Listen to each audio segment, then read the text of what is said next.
Record on this computer. So we'll start right now. All right.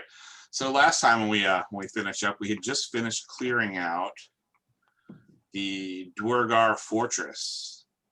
And let me find that. See what the name of that place was. North of Caer Konig. Where is it?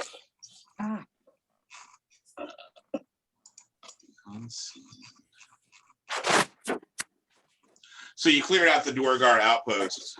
There wasn't a lot of force there. I think you guys ran into a total of about 8 or 9 total Duergar, several of which you basically killed while they were sleeping towards the end. GOBT made a fairly tactical error when he walked into a room by himself to show the world how it was done, which almost ended in him dying. Won't be the last time.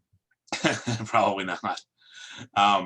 But you were able to finish all the Duergar off, and you found that lantern that was missing from the Northern Lights.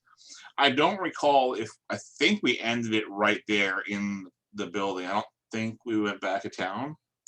Am I wrong? Yeah, I believe we did, because I thought we gave everything back, and we found all the random stuff that we gave. Right. Okay. All right. Yeah. All right.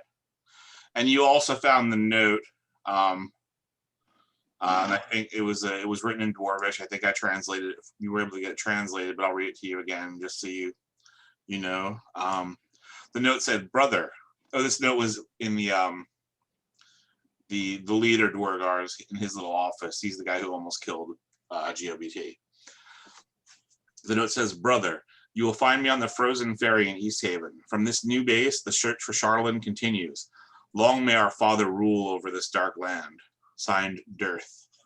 D-U-R-T-H. Dearth." So we're gonna head back to East Haven, I guess, is the plan. Yeah, East Haven's not that far of a trip from here. So if that's what you want to do, you can certainly do that. Yeah, so we had figured out that one drunken bar patron saw some of the invisible Duergar back there, so probably it makes sense to try to follow that trail down, go back to East Haven and see if we can track those dwarves down. What do you?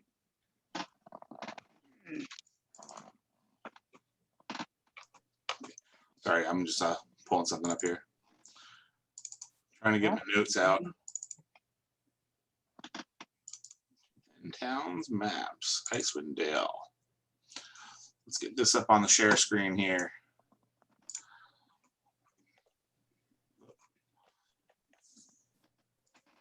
I like to do that. Yeah, so you guys are up here. And you actually went kind of in this area, this Kelvin's Cairn area is where you went to find that the Duergar outpost. See if I can do this without showing it to you. Move this off that screen. Now put it back. Step on the keyboard. What are you doing about that?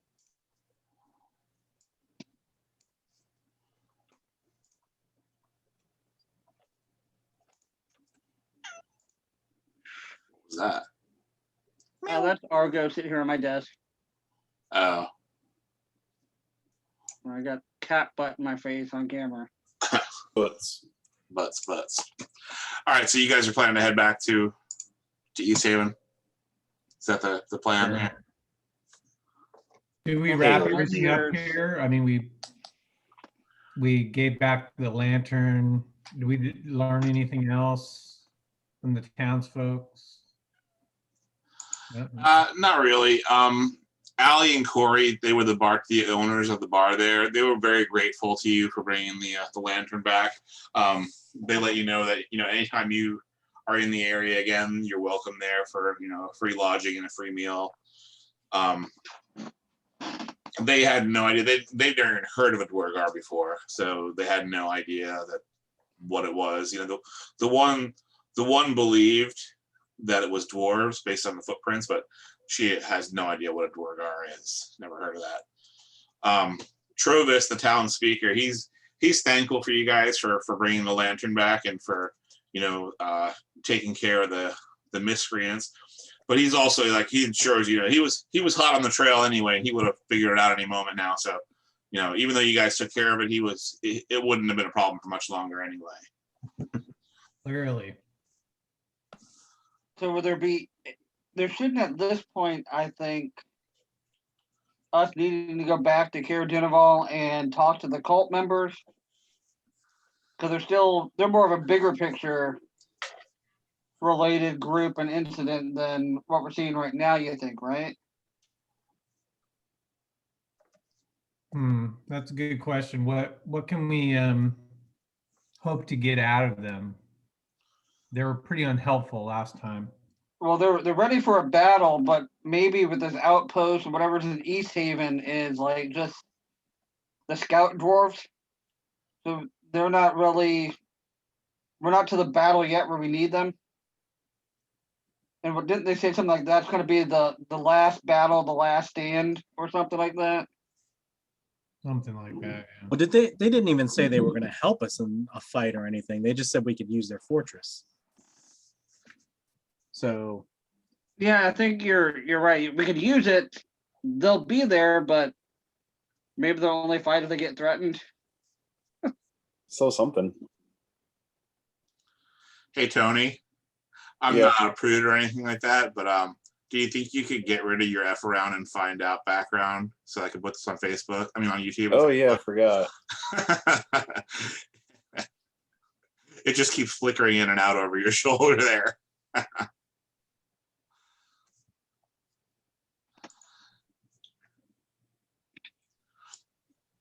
All right, so what's the plan? What do you guys plan to do? Oh, who the hell is that? It's Uncle Ben. Who's Uncle Ben? The first Uncle Ben from Spider-Man. Ben Parker. Oh, okay. Got it. I think probably heading back to East Haven to try to track down this other group of dwarves probably is the best bet for now. I mean, we could always stop in Care Denival on the way. How long is the trip to East Haven, Paul? Let's look and see. So here's our scale of 20 miles. You probably got 10, 11 miles between East Haven and Care Koenig. Care Denival to Care Koenig is only about a 2.5 hour hike. So if you wanted to stop there, you certainly could. You're looking at, the better part of a day for the Care Denival to East Haven trip.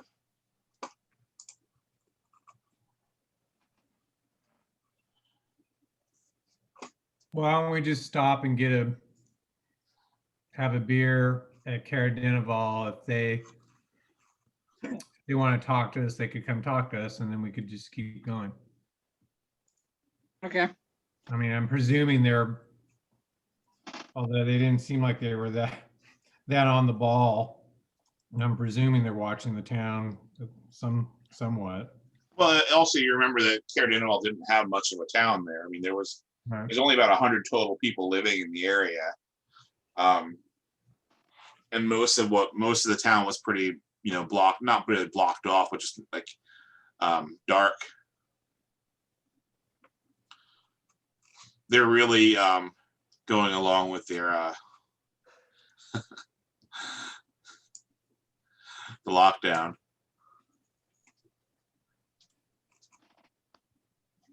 Yep, I think I kind of agree with Gordon that we do a pit stop on the way through, but not much reason at this point to hang around there too long. Okay.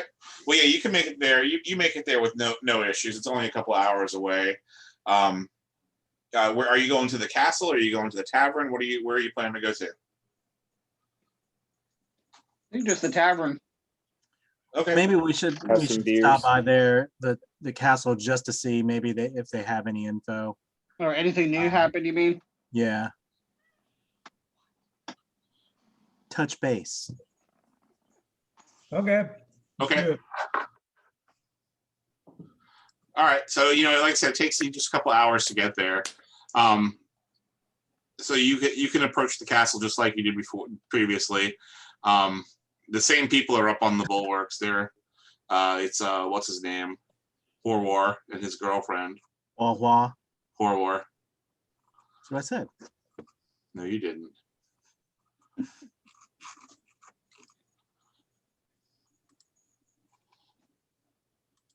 So when you guys approach, they're willing to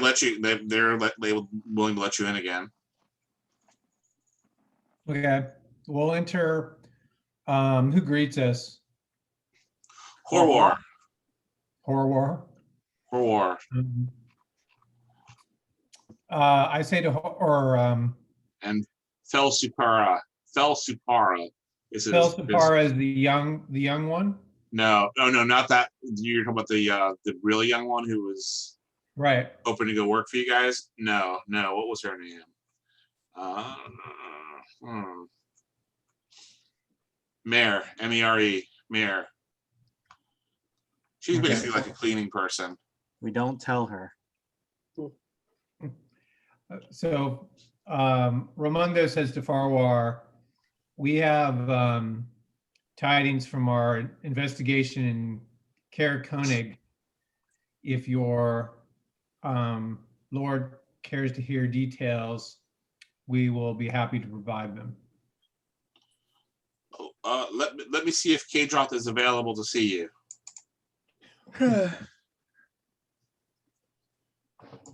So he guides you through the castle. It's not a terribly huge place.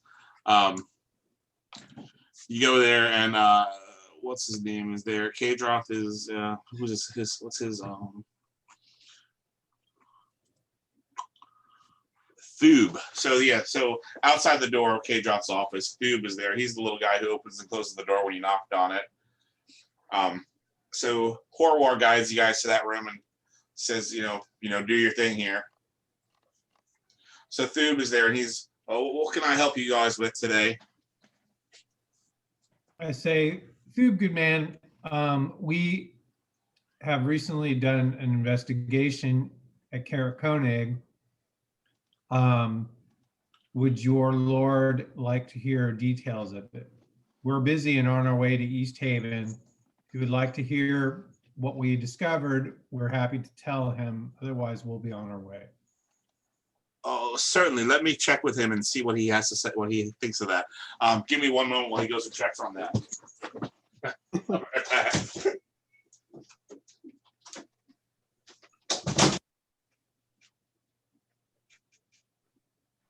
This castle has a lot of bureaucracy. Like any good cult should. Right.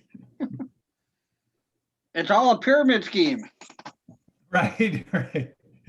They're gonna You show bring us the in one plan. cult member, we can move you up a level. Right. You could be double diamond.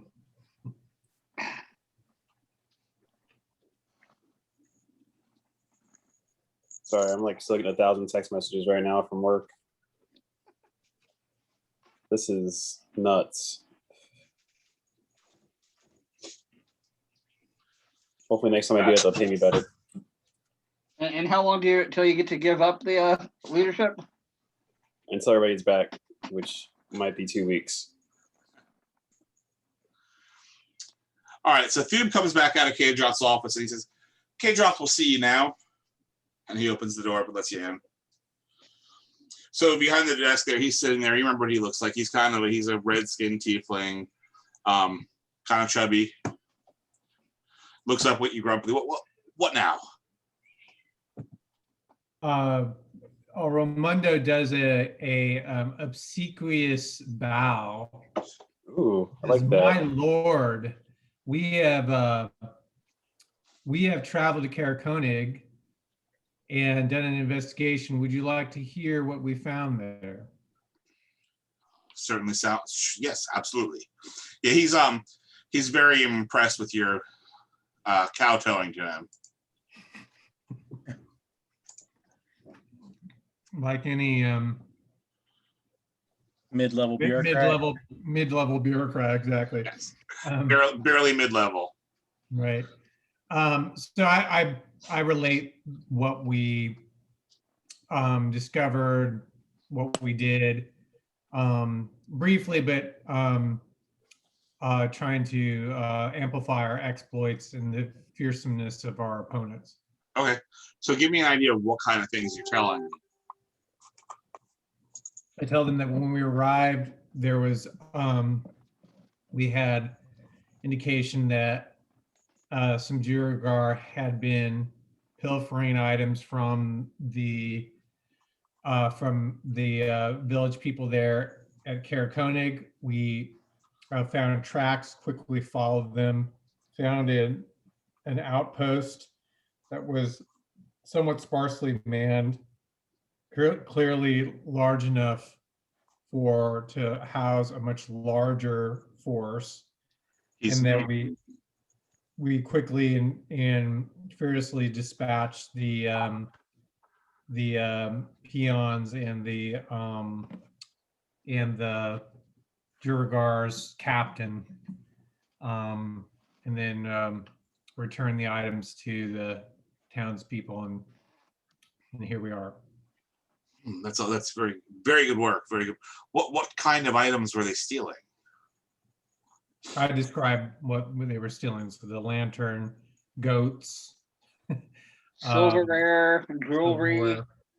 So just valuables. Mostly mundane items. The only thing I would say was noteworthy is the lantern that was magical. I lean over to Romundo and whisper in his ear, "What about all the crystals we found?"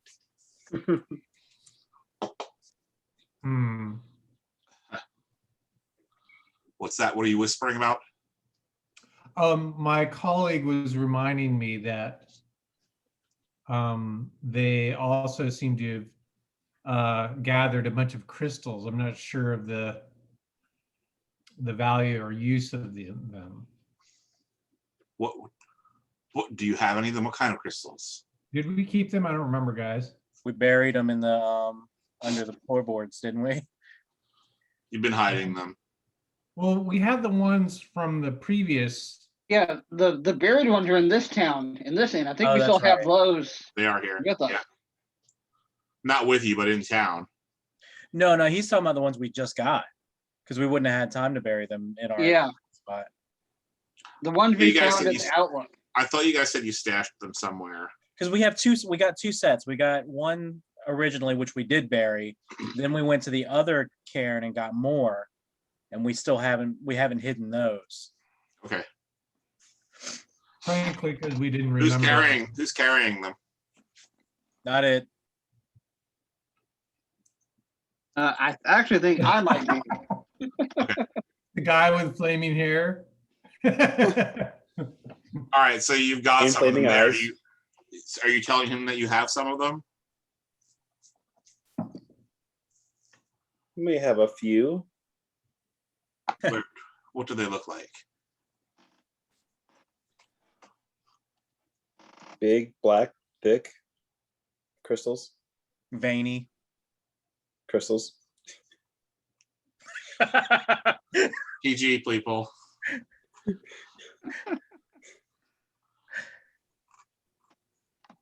I keep wanting to call it swindler, but that's real time. I didn't. Yeah, are we going to show him that we have them? You tell me. Remember that was. Oh, I'm talking to them because I mean that was like their whole cult was based on those. You're having this conversation in front of him. I'm whispering it to Romundo. And I don't I'm care also whispering that, he thinks it's I mean, rude. it could be a source of us having some power over them if we needed it. It's leverage. All right, I'm gonna stop you guys from talking to each other. Because Rat. you can't do this in front. I mean, you can't have a sub conversation in front of him like this. It's not possible. Hell, we can. Metagaming. I mean, what's he gonna do? Beat me up for whispering to my confidant? Also, I can We'd fight. be violating social norms by doing that. He's Look gonna at my know guy. something. He's going to know something's up. So is that what you want to do? Do you want to keep whispering? We're in a Well, romantic embrace. Ramondo of the says hug. we have a cup, or we recovered some, and who has them, by the way? Jason said he had them. Who does? Jason Falcone. Falcone has them. Yep. But I look at Falcone when I say this, and I say, but they appear to be just normal glass crystal, or just normal crystals of no particular value. Maybe Falcone, you could show them to our Lord here, our Lordship. So what do you do, I Jason? want to take out of the bag one of the non-magical ones. I Okay. thought, because there's the Chardonnay or whatever, but there's other stuff mixed in with it. There was, yep. Right. Yeah, so I want to grab one of the non-Chardonnay ones and hand it to him. He takes it and he looks at it and goes, hmm. They were stockpiling this stuff. He says, this looks like Chardonnay, but it does not appear to be so. How much of this did they have more? There's a small pile. I don't know how long they've been trying to collect it. Do you have it with you? We have a little bit more like this, yes. Can we see the other pieces as well? I give him another non-magical piece. Is this it? You're giving to me one at a time? That's what we have Just these two? for now, yes. I say, what is the significance of Chardonnay anyways? Powerful magic. If you find any more of these, you should bring them here to us. If the Dwargar are hoarding these, they have a reason for hoarding them, and it can't be a good reason. Hethel told you that they're planning the destruction of 10 towns. This could be the secret to how they're going to destroy it. Are you hoarding them? We are not. Hmm. We only have our amulets that are gifted to us from Levistus. Oh, so your amulets are Chardonnay. Do they have any special properties? They're just our gifts from Levistus. It's our symbol. I see. You know, he's told you've heard before from them that basically they're most of the people who were in the cult were on the verge of dying when they heard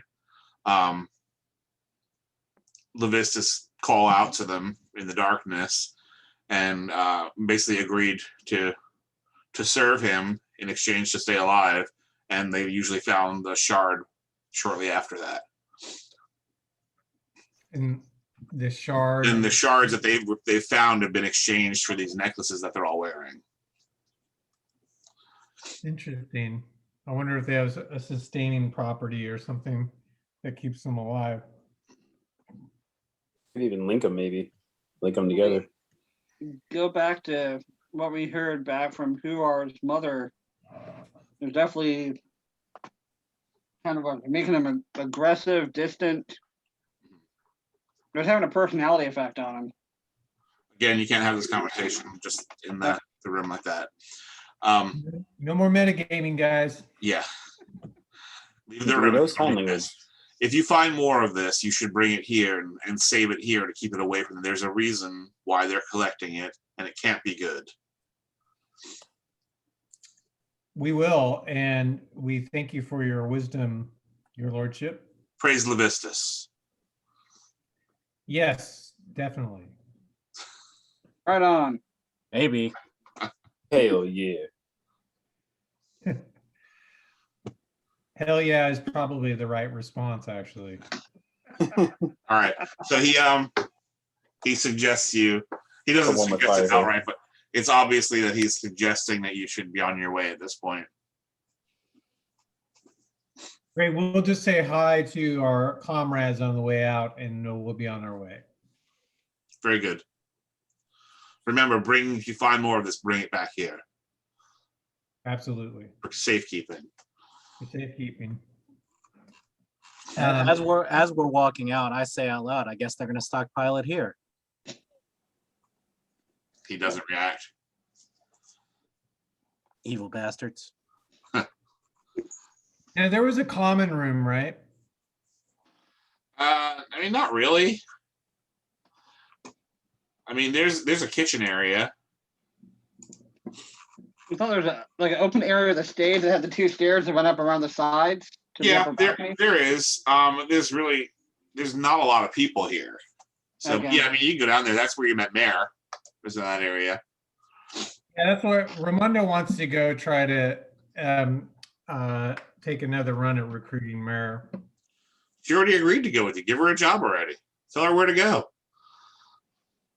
Oh, she agreed to go to The last thing she said to you was, "Can I really come and work for you?" Well, yeah, that seemed more like But wasn't that for the place out of Lonelywood, not as an adventurer companion? She's 14 years. She's a child. So she's not going to be our tank. No. She can be a guitar tech. guitar tech. There you go. Back She's not a roadie. Yeah, she's down there. She's doing her normal scrubbing a table that's not really dirty because what she does. What's her name again? Mare, M-E-R-E. M-E-R. Raimundo is going to approach her. Oh, you're back.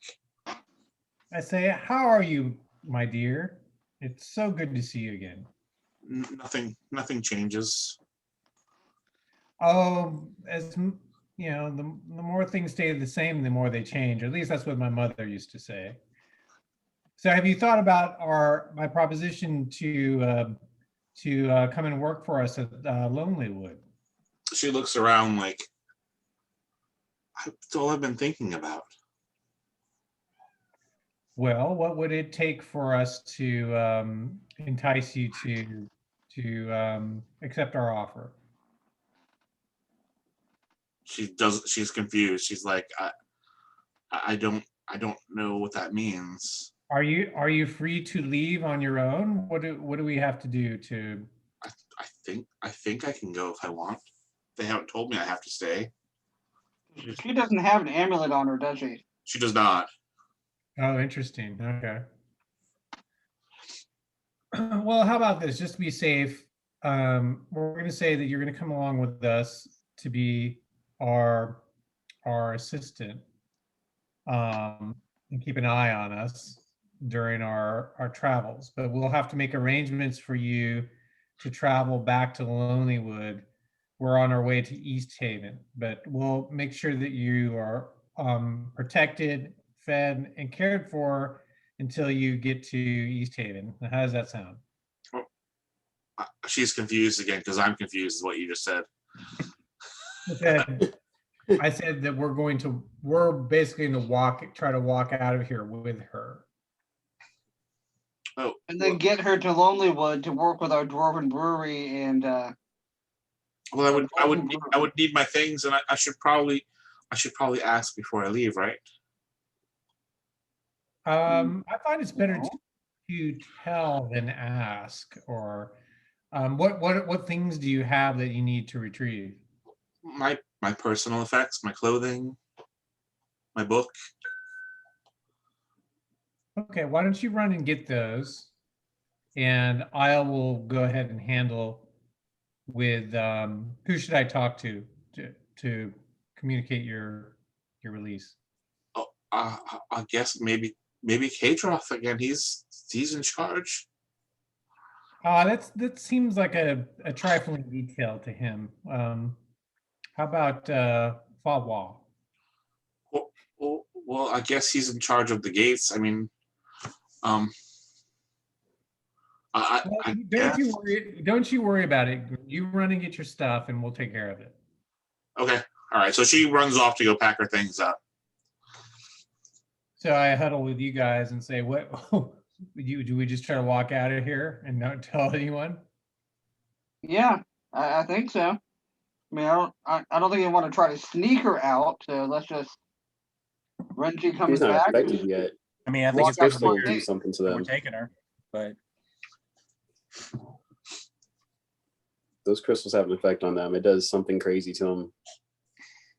That and they're devil worshippers. There's Literally, that. literally, like the drunk guy said in East Haven, they are literally devil worshippers. Although we're I'll safe take one to them They're because not hiding. I They're do not have hiding fire it. and fire eyes. Right. They're literally not hiding it. They told you hell the vistas. Right. I have hellish rebuke. It's all good. Right. You're only hellish. right. So it takes her maybe 15, 20 minutes. She comes back with a little pack, her warm weather clothing, and she's got like some furs wrapped around her feet. She doesn't have proper boots, but she's got something that maybe keep her feet kind of warm. Okay. Are we going now? We're going now. Okay. So you guys making your way towards the exit. And Huarwar and Fel Supara are up on the bulwarks again. They see you coming. And they open the gates up for you to leave. And when they see Mare walk, oh hey, where do you think you're going there, Mare? You get back to the kitchen and keep cleaning. I say it's all right. It's been arranged. She's coming with us.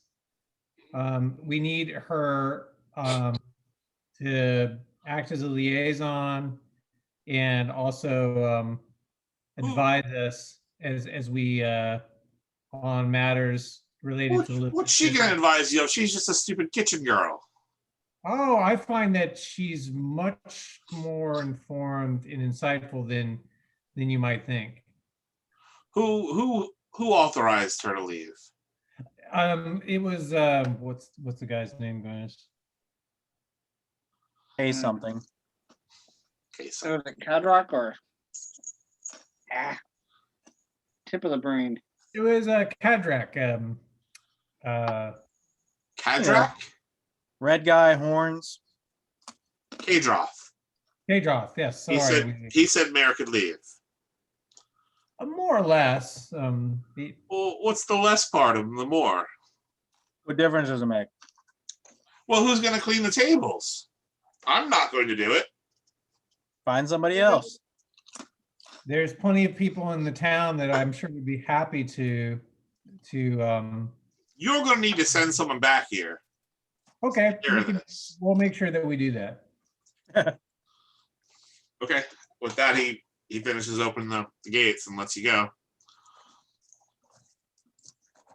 And we're walking, wait. and we're walking. On the way out, yeah. On the way out, Ramondo will go to the inn and post job posting on whatever board that they have. Scullery maid wanted, room and board provided for. Employers may be double worshippers. The Fawa at the at the castle. All right. So yeah, you're able to do all that without much of an issue. You do pretty quickly. Now, Ramy, you're not allowed to get attached to this NPC because Paul might kill the NPC. I've learned my lesson. Let's see here. Bring this up here. It pretty quickly becomes apparent, though, that she might need some better shoes to make a 10-mile trip. She's basically just got some furs wrapped around her feet, so you guys may want to try and maybe cobble something together for her. Or there's really nowhere to buy anything in here in this town. You might be able to buy someone's shoes from them, that kind of thing. DBT, didn't you like skin a wolf or something like that? Don't you have some? Yeah, I have a helmet. You made it into a hat. I mean, she's got furs on her feet. They don't really have soles. They're just like tied around her feet, basically. She's gonna constantly be retying them. We'll ask the Yeah, maybe let's dip into the uphill climb and see what the innkeeper can make available for us. Okay.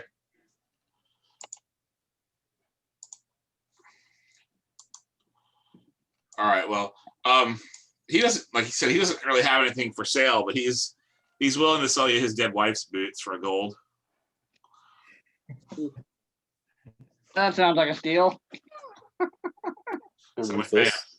Someone pay him. Then Oz will do it. Mark it off. Metagaming. Keep track of your coins. The bookkeeping part of D&D. All right, you're able to find her something just by making an effort. All right, so heading back off to East Haven.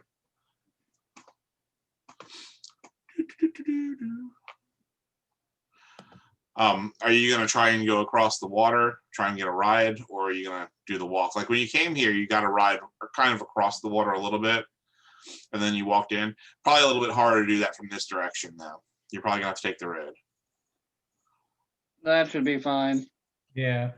Dumb question, but we took a long rest in Karakonig, right? Did you? Yeah, I'll assume, yeah.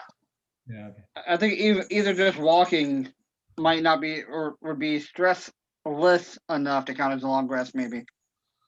Well, maybe in normal times, not when it's Well, true. 0 degrees out. But yeah, you can go ahead and assume that you've taken a long rest. Okay.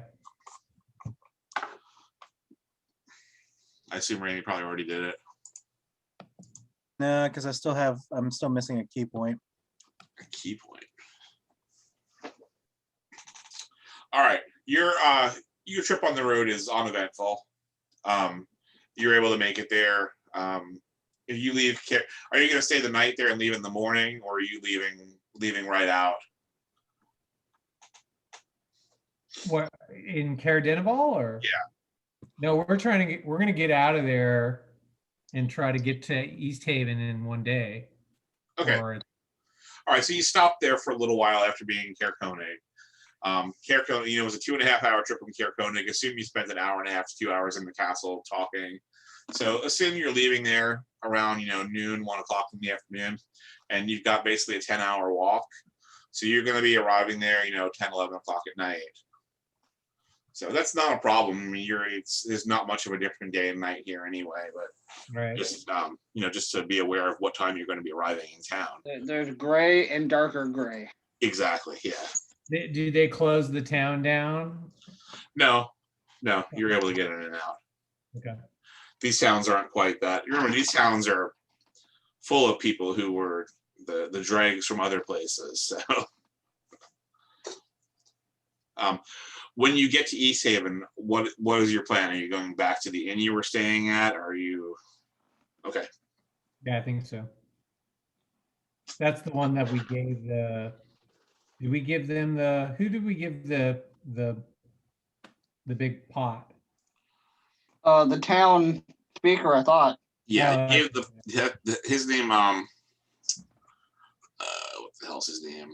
Speaker something. Speaker Whalen something. Daneth Whalen is the speaker there. So you've met up with him. You've met up with the captain of the guard there, who is a woman. What was her name? You met Ronaldo, who is the bard who works at the White Lady Inn, where you guys have been staying. What else? Imdra Arlagath is the captain. So she's the one who came and got you guys and took you on a little tour through town. Guilt tripped us.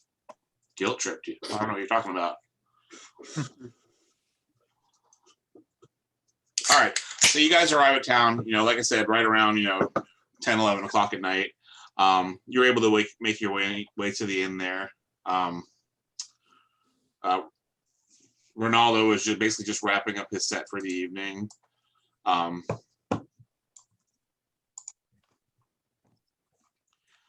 you walk in, you're greeted enthusiastically by one Amdar Oakensauer. My friends! Pokey! You left? I thought our business dealings were called off. You seemed very interested, and then I woke up in the morning and you were gone already. Oh, I'm terribly sorry, Ramondo says. I thought we had come to an agreement. What was lacking in our? I thought you were gonna stake me some funds for me to pick up materials on the way back to Oh, of course. Lonelywood. The other two dwarves, they've already taken their funds and left, and I imagine they're back hard at work by now, or close to it. You know, it was only about 3 days ago, but Let me talk to my associates. What did you need in the way of funds? well, he had asked for 500 gold to get everything up and running, but he didn't need all of it at once. And he's also he showed you probably the equivalent of about 200 or 300 gold that he was willing to add in himself. Allegedly. Let me talk to my associates and I'll see what we can arrange. And I have another actually good news that I'll share with you in a moment after I find out on the funds. Oh, I love good news, just almost as much as I love my sour stout. He's Okay, so what do we have Well, we got the 2 500 gold piece gems for the cauldron. We can give one of those to him Oh yeah. to get him on his way back to Lonelywood to get started. Are you guys okay with that? That's cool with me. I'm okay with him walking off with our gem. So what about, I'm going to charge him with taking, what's her name again? Mayor. Mayor, Mayor. 4 letters, Gordon. How old are you? You're not Quite old. you're not that forgetful yet. I'm going to charge him with taking Mayor back to Lonelywood. we can start her off as a brewer's assistant. Have we even talked to Or her maybe about the that's what- hostess or whatever, you know, we'll trust him to find a good job for her. And I'll stress that he needs to show his good character of making sure that she's provided for. Wait, how long is this trip to Lonelywood? It's a Like long 2 days? trip. It's a couple days. I don't know, it just seems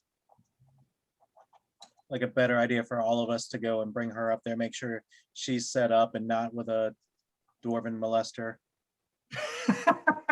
Thanks. Projection.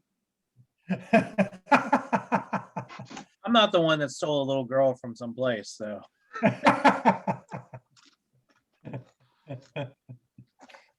Hey, wait, that was my character, right? Gordon the kidnapper. I was under the influence of a demon, so that was. I was wrong. That was a different adventure. Oh, okay. I think he was talking about the one you just kidnapped. Oh, that one. Oh, that was a kidnapping. Damn, so this is a pattern of behavior? More of a cult deprogramming. I mean, if you guys want to go all the way back to Lonelywood, we could. I mean, it would be Totally. nice to see the progress and stuff too. We could totally screw up Paul's plan for this this evening. Go kill. Well, I think we probably need a couple of days investigation here. So maybe we give Oakensour the gem to he has to probably go to Bryn Shandir to get supplies maybe That was his plan. Yeah, to buy some metal and stuff like that. at a larger town. So we send him ahead to start getting what he needs, and we can follow up later with Mir after we finish investigating East Haven, and then all make our way up to Lonelywood. So he also reminds you guys that, you know, in addition to the materials he's going to need to do this, the components to build the still and all that, which is what he's planning to buy with this money, that you guys are also going to need to set up some kind of a trade partner with somebody in the South as well. Because while he does a cold brewing process for his Oakensour sour stout, which works very well here because of the cold, and the ice water in Lonely would be great. However, it's not conducive for growing barley and hops and whatever else goes in beer, malt. So we're going to need a steady supply of that stuff coming from the South. Well, how do the other How do the other where do the like the inns in East Haven get their beer from? A lot of them have it stocked, but yeah, they do. So there is a city, if you look at that, called Goodmead, and they brew there, but they make like a honey wine. Right. Sounds Um, delicious. So he wants to brew a beer basically, which they don't have the materials for. I mean, you can get some of it, but if you're going to be in business doing this, you're going to need a steady supply chain. Where would we establish what are there traders even coming up to Lonelywood at this Not point? as much as there were, and this isn't like an immediate necessity. He's just reminding you that this is something you're going to have to deal with in the future. Okay. This isn't something you need to deal with right this moment. Right now, he's got to basically go and order materials and see where he can source them from. Okay. So I think Jason's idea was pretty good. What was that? Okay. Yeah, so we'll give him do we want to get the gem converted to gold and give it to him, or just give him the gem and let him take care of that? You're not going to be able to get change that gem here. Okay. He's We'll a give him- dwarf. He can't handle a gem and figure out how to. He needs his dwarfness revoked. Then he probably shouldn't be in the business. Right. Yeah, so I think we give him the gem, let him get started at Bryn Shandir, and we're going to follow up in a few days once we investigate the dwarf situation here. Okay. All right. So you guys are getting a room for the evening, or we're setting out? Get a room for the evening. I want to go down to the common room You're in it. and see if I can remember and locate the drunk that saw the drawers before. Where he didn't know they were drawers, but they were just the footprints at the Oh, Barry? okay. Yeah. Yeah, he's there. He's drunk again. I don't remember what his name was, but he's there. I'd like to buy him a beer and hang out and talk with him, and He's grateful for your offer. Let's see if I can find his name.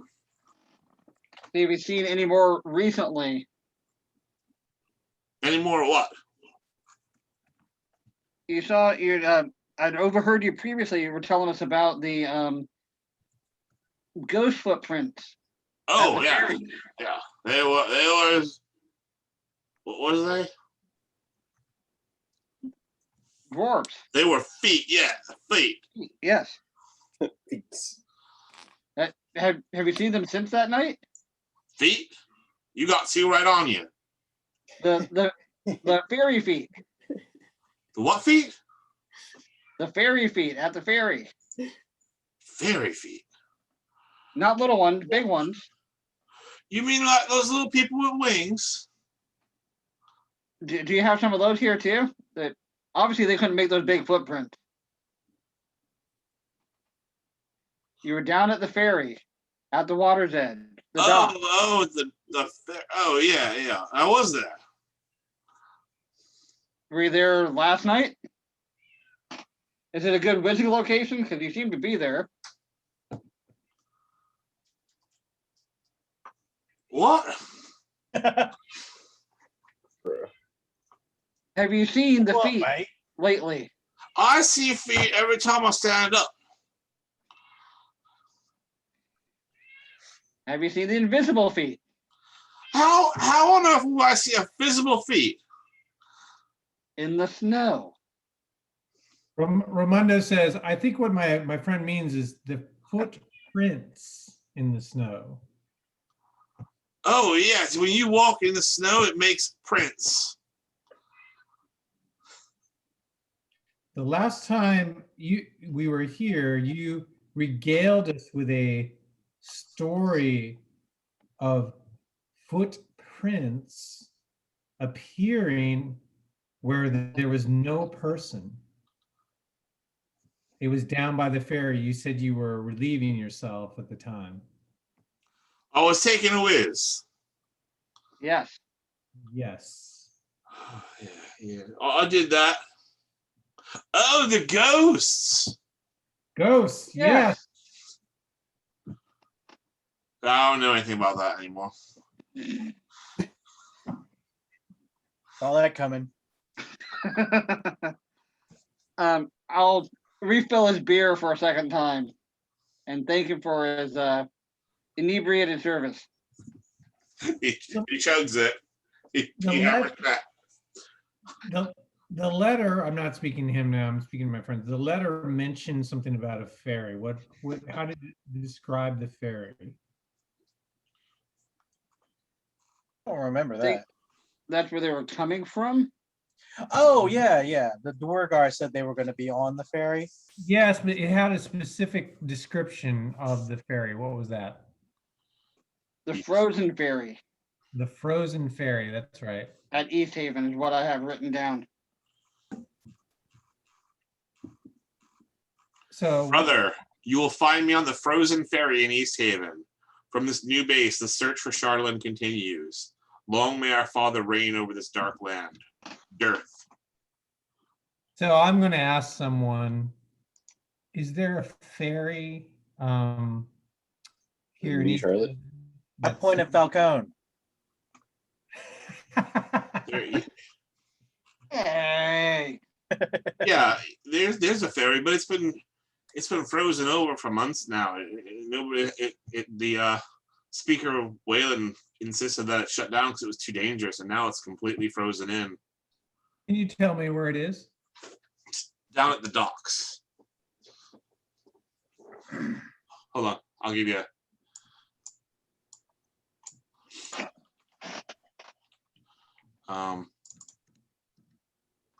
East Haven Ferry.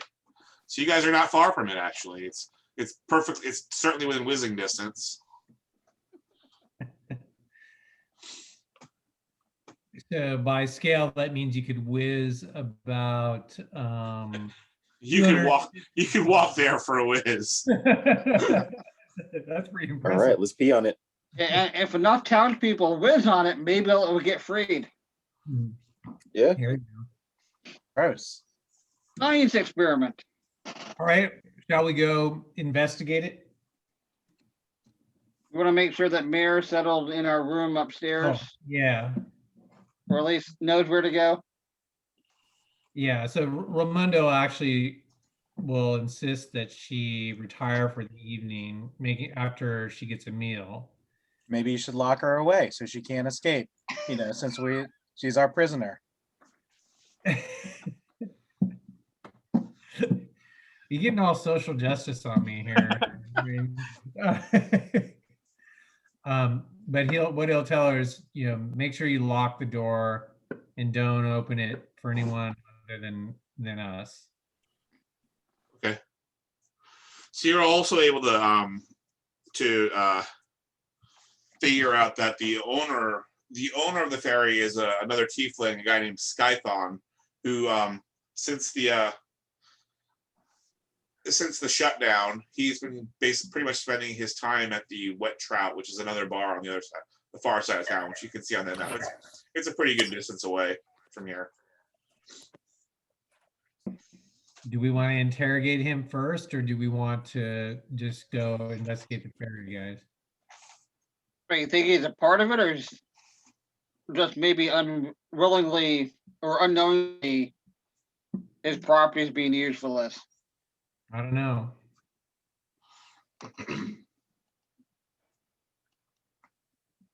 I think let's go with the ferry. Okay. Yeah. All right, so you guys are staying. You're not doing this at night, right? Are you going straight there now? You got Mayor settled into a room. What do you guys think? You're looking at about midnight right now, maybe a little later actually. You rolled in around 11. We're gonna have exhaustion.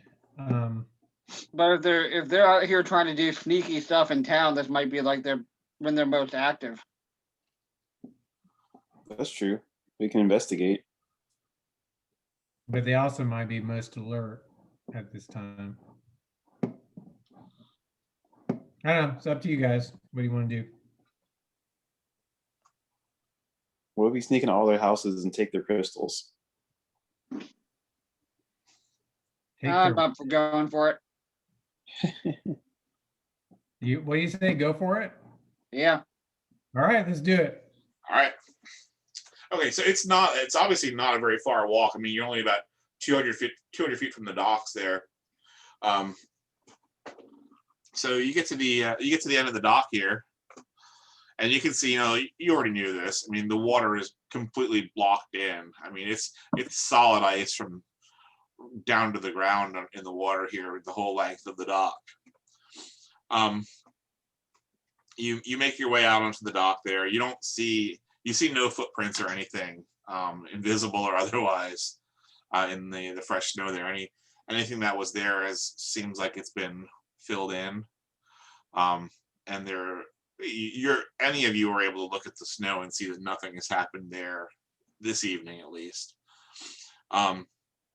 East Haven's ferry, a keelboat, is trapped in the ice at the end of a wooden dock. A small cabin is situated toward the aft end of the hull. So it's a pretty small. It's made to transport 10, 15, 20 people at a time. It's a push boat, so there's really just like the one house at the back of the boat.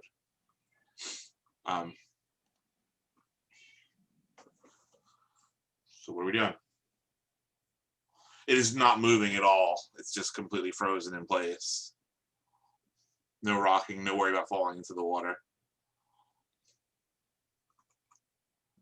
I feel like that's good conditions to get on it, but at the same time, there's probably something bad waiting for us. He's a little more. I mean, if you don't want to go in first, Johnny? I'm not afraid. I'll go in first. I don't mind. well, if there's anybody on the deck invisible, they're going to see us coming, but there's probably nothing we can do about that. I mean, there's not there- like a lot of stuff on the dock. there's probably not someone just standing out in the open on the deck, Yeah, they'd be either be freezing. visible or invisible. Yeah. Only one of us could cast detect invisibility. That was a joke. I was going to say, did I miss something? Did my character do that now? Tony's like, is it me again? Am I the one not doing what I'm supposed to be doing again? Probably only Jason can cast that.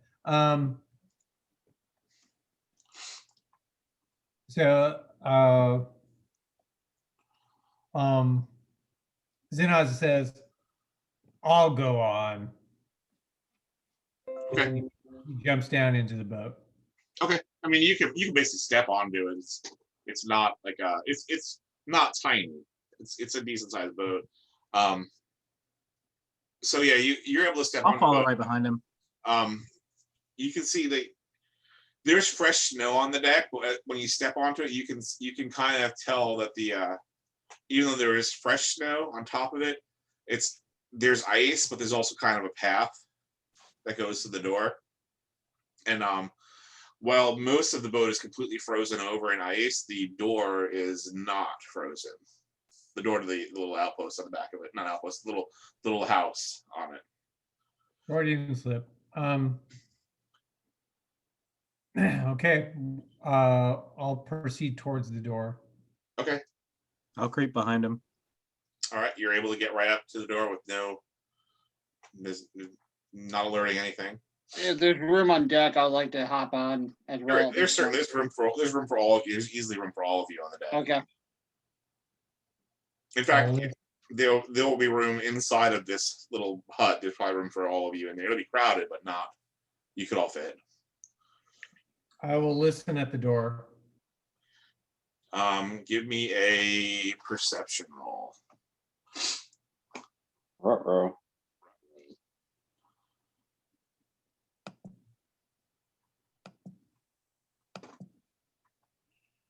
I'm sorry. Clicking on the wrong thing. There we go. Oops. 10. You hear nothing. I try the lock. It is not locked. It is unlocked. Open it. Okay. You open up the room. It's dark. No lights at all in there. There's a little table in there.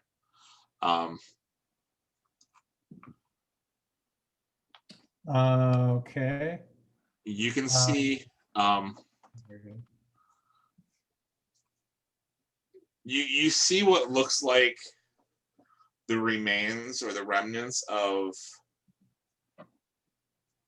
a group of people who were staying here, but from what you can see, it's fairly obvious anybody who was staying here has packed and left.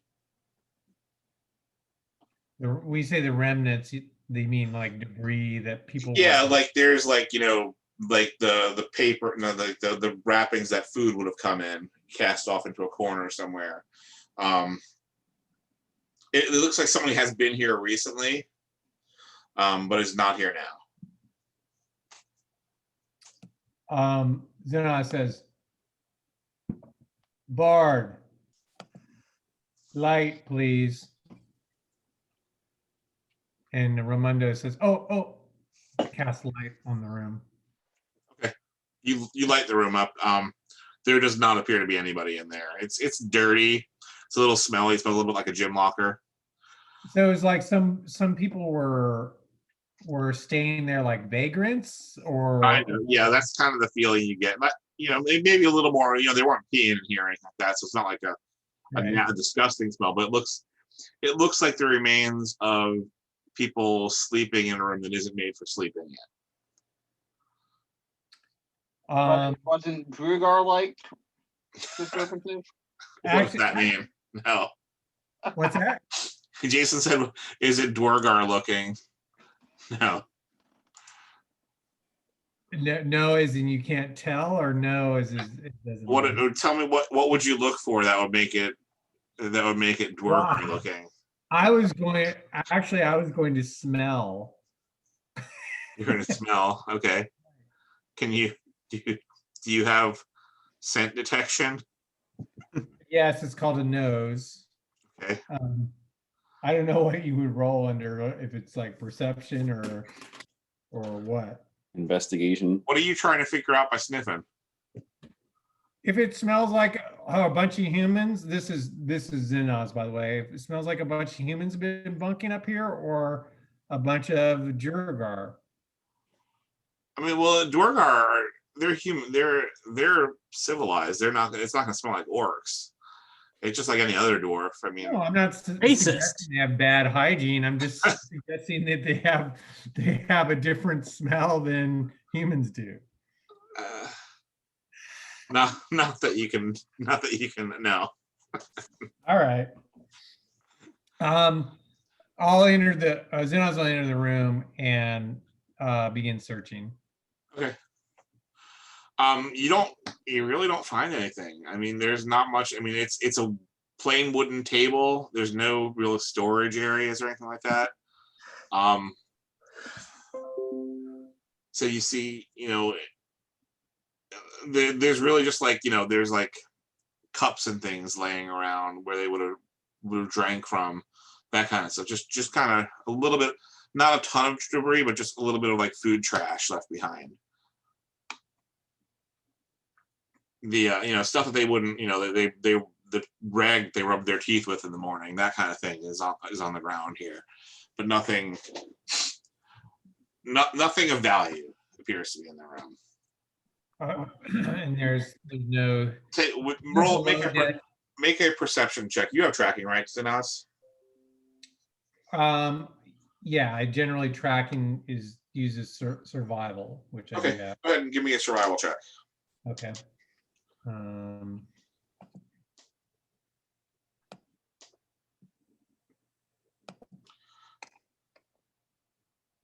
22. Okay. You're able to deduce from your tracking skills that there were definitely several people. You think probably 4 smaller humanoid people who have been bunking here, but you don't think they've been here in probably 2 or 3 days. I relay that to the rest of the party. What do you guys think? Is there like a hatch or anything that leads into the innards of the ship, like or is there no like underneath? There, I mean, this boat is probably not really thick enough that there would be sure there could be like a smuggling area, but it's only the hull of the boat's maybe only a foot or two thick. It's kind of a flat bottom boat, Gotcha. but they're definitely not staying in it, not comfortably anyway.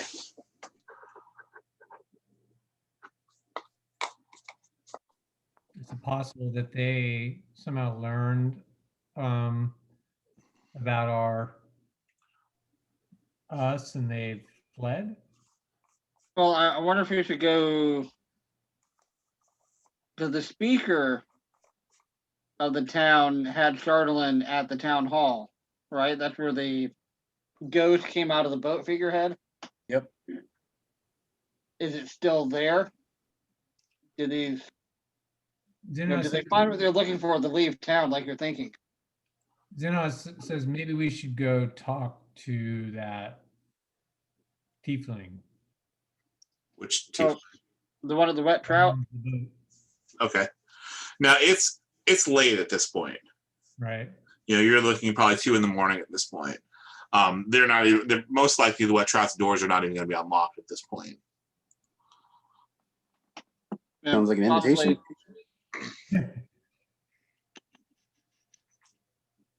What do you guys think? Or adventure.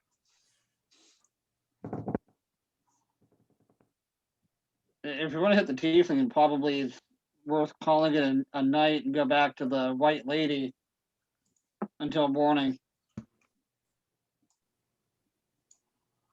Unless we're going to pull somebody out of bed to question them. I say we should peek in and see if there's anything crazy going on. If they're like floating above their beds or anything like that. Huh? So we should Floating, check it out. floating above their beds. Yeah. Well, you don't know that he lives there. He frequents there. He's a town person. If you look at that map, the town's pretty big. The wet trout is just a bar, right? Or Yes. a tavern. It's where he spends his time because he can't work and he's not allowed to work. So he's at the bar. He is a sailor after all. Yes. Latent homosexual. Same. I don't know, guys. What do you think? I think we should investigate more. Somebody knows something. Something's going on, and this is the witching hour, so something's going on. The witching hour was 2 hours ago, actually. It's the witching morning. Something's going on. Witching breakfast. So your devil party companion wants you guys to stay up all night. You sure he isn't holding the Chardolin? No, just fire hair and fire eyes.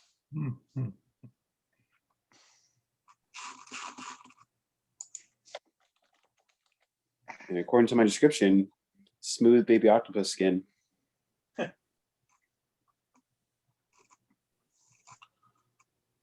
All right, we'll just Xenos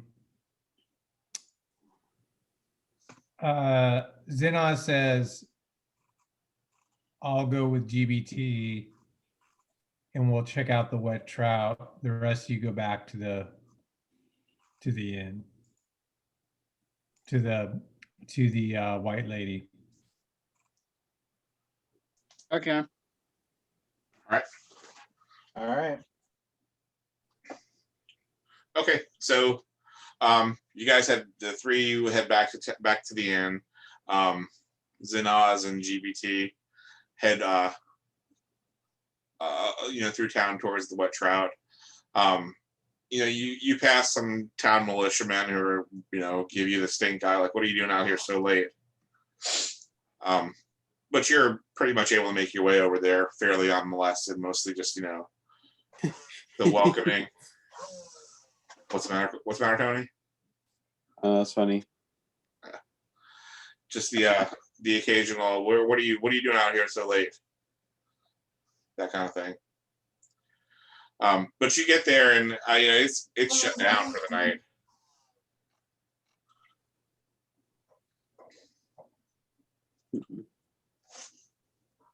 We should probably peek through some keyholes and like I said, kind of investigate what might be going on.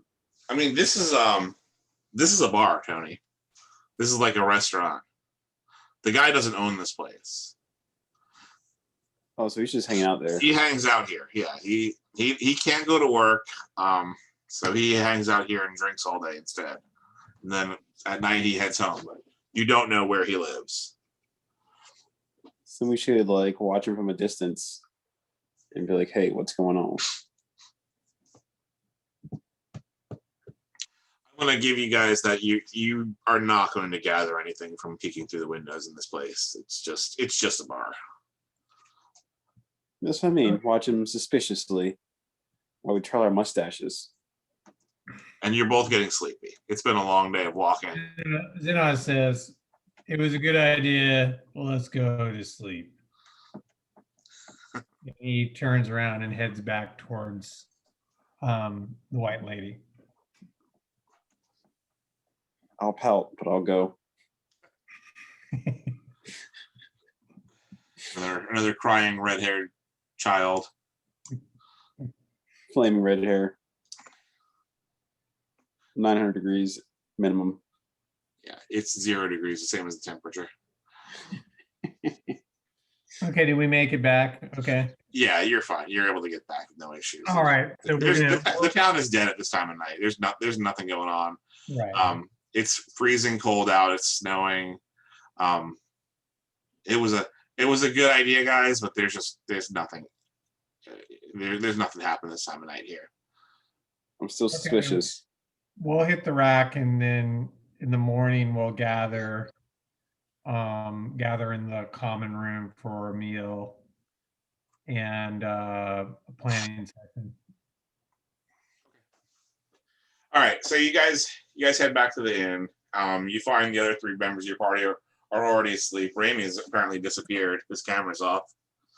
And you settle in for a well-deserved evening of rest. Morning comes too soon. You're all very tired still when you wake up. Head downstairs where you find that Mare has kind of made herself busy cleaning tables already, trying to do what she does, and the bartender there is happy to let her do it. Amdar Oakensour is downstairs already, getting himself some breakfast.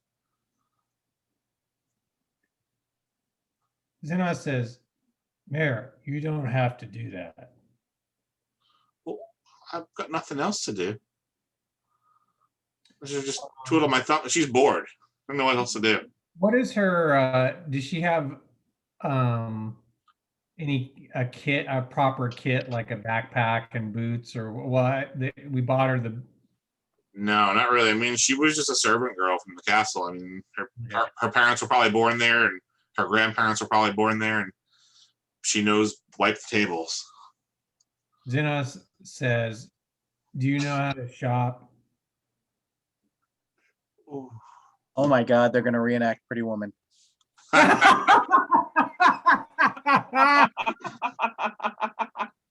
Ew. Like for vegetables, I can go to. No, like for clothes for yourself, proper clothes for the road. Oh, we've always just made my clothes.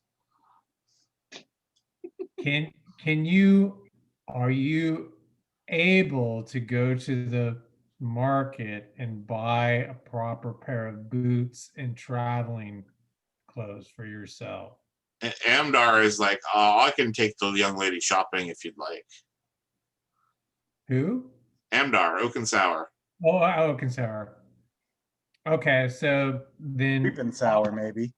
I'll give her a couple gold pieces then.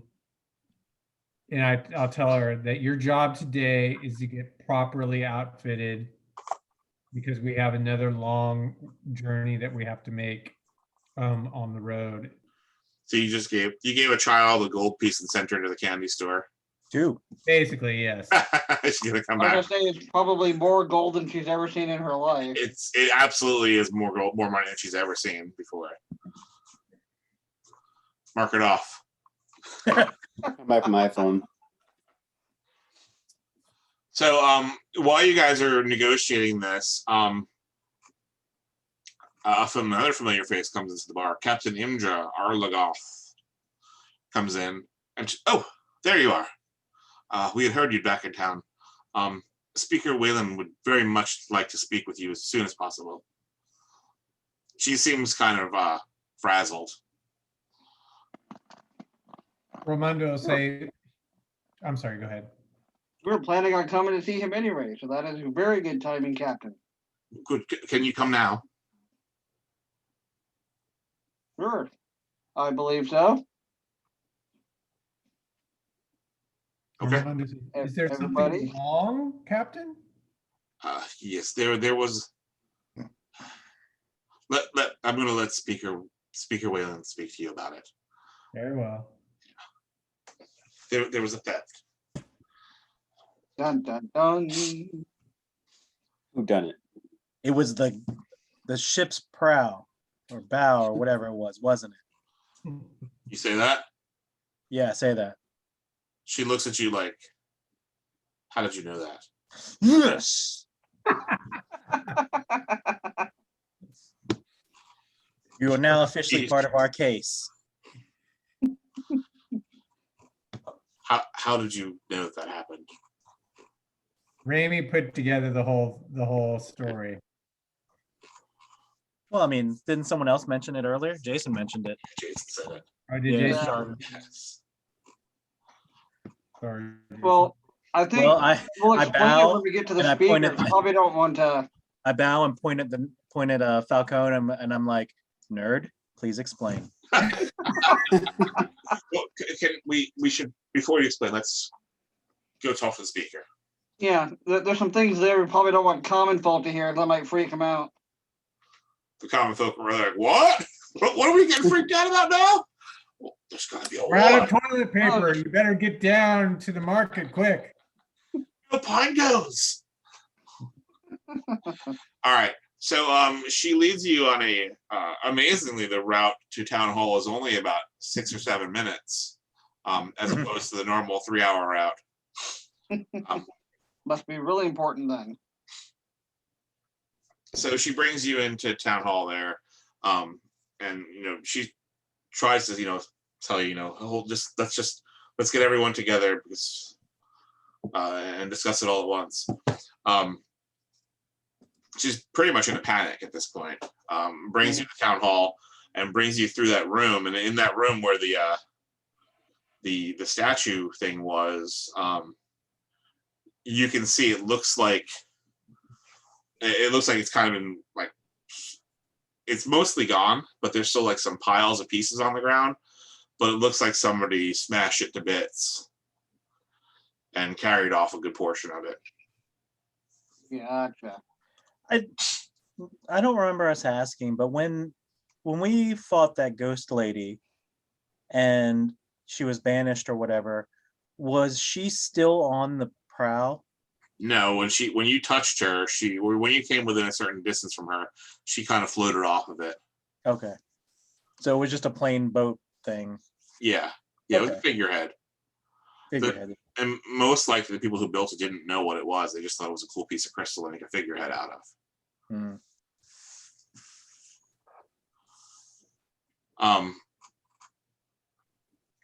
So he brings you into the Speaker Whalen's office, and Speaker Whalen's like, we've had a terrible occurrence, gentlemen, and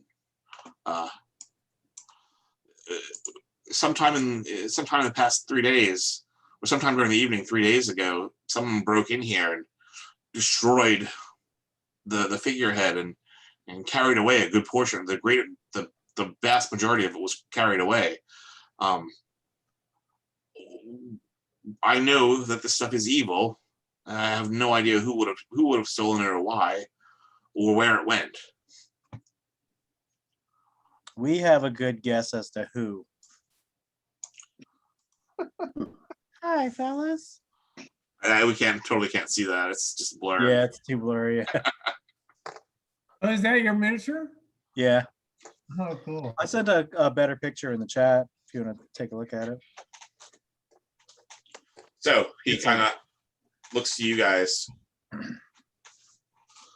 Well, You have some thoughts step on this. I'll step forward to speak to him and explain to him if you remember, we were going north to Care Doneval and Care Koenig on a lead for something else. And while there, we discovered that there are Drugar operating the 10 town areas, looking for more of the crystals like you had on your figurehead.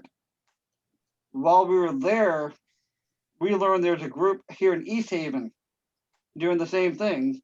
We think they're probably the ones that took the figurehead from your town hall here. That's very concerning. Why would they take it? Do they are they just taking it? If they're just taking it away, I don't care. I let them take it all away.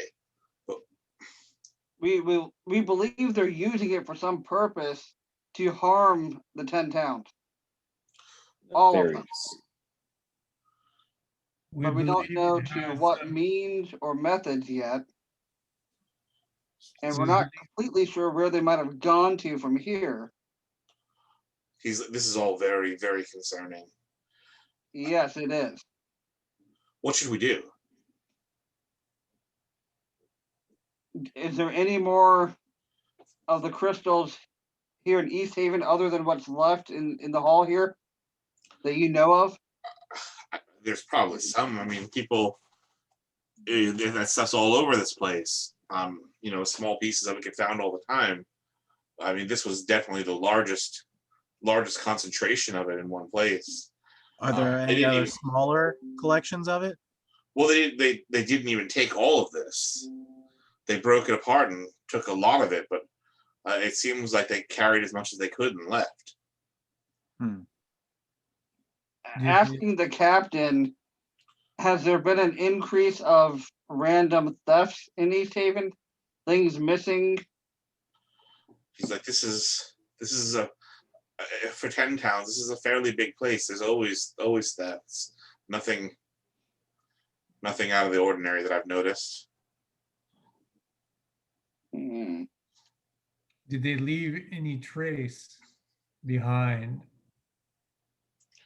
Anything that would indicate where they went?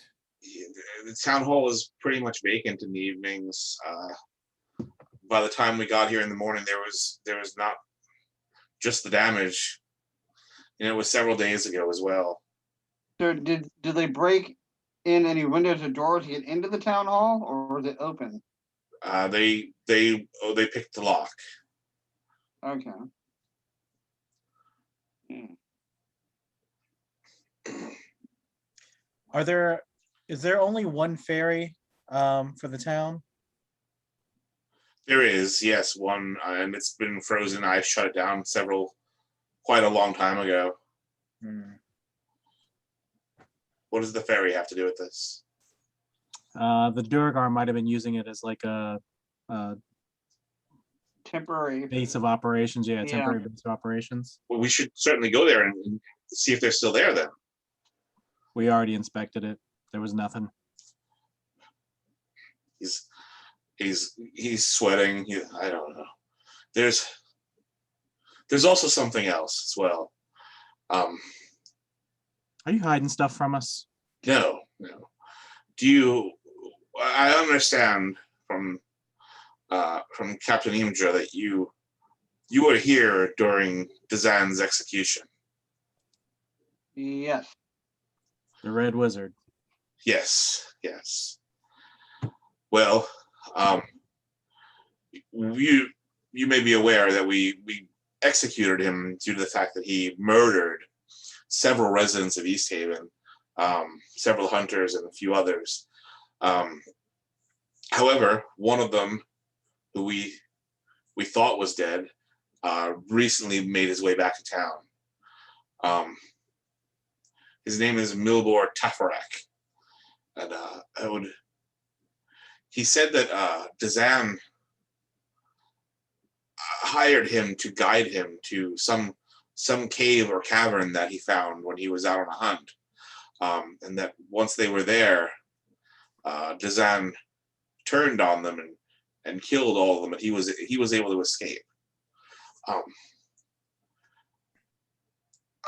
I would very much like to know what is out there that this red wizard was willing to kill for it. So if that's something that you guys would be capable of investigating as well, maybe it's related. Where is this man? What is his name again? I'm sure you can find him. He's often at the Wet Trout. He's a bit of a braggart.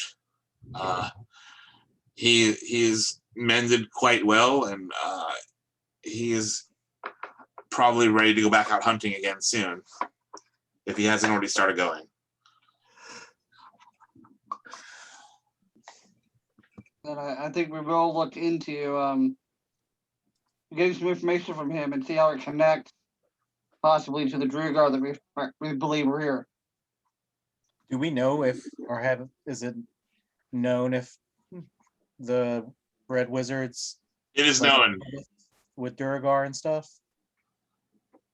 I don't think so. I mean, I don't know the answer to that, honestly. I don't think Duergar are known for their wizardry, No. so I would tend to think not. It's I possible. use them as lackeys.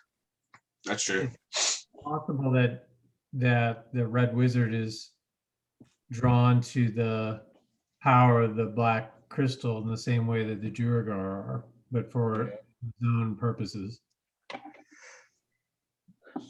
Yeah, that might be possible. It's just kind of well, not a coincidence, but they're both looking for the same thing for their own purposes.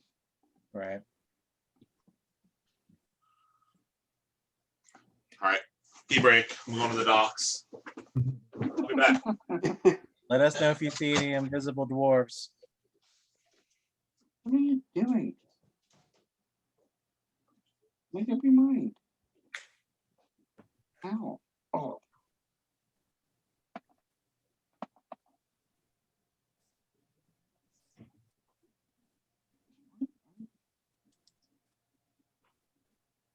Don't climb in there.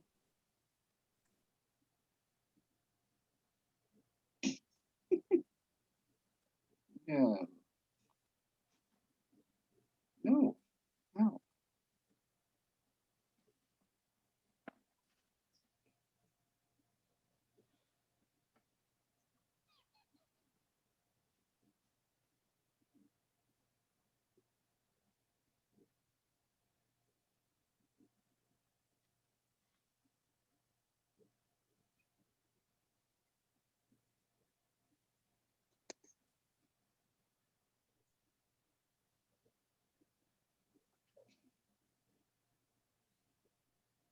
Looking for.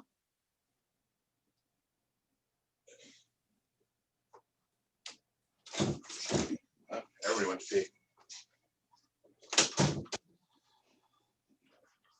I'm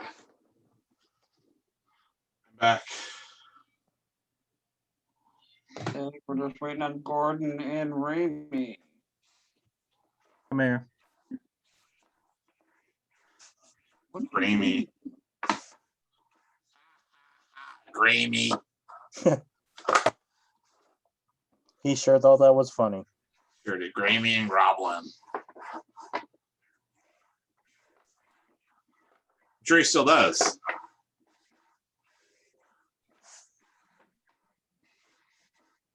Thunder, thunder, Thundercat.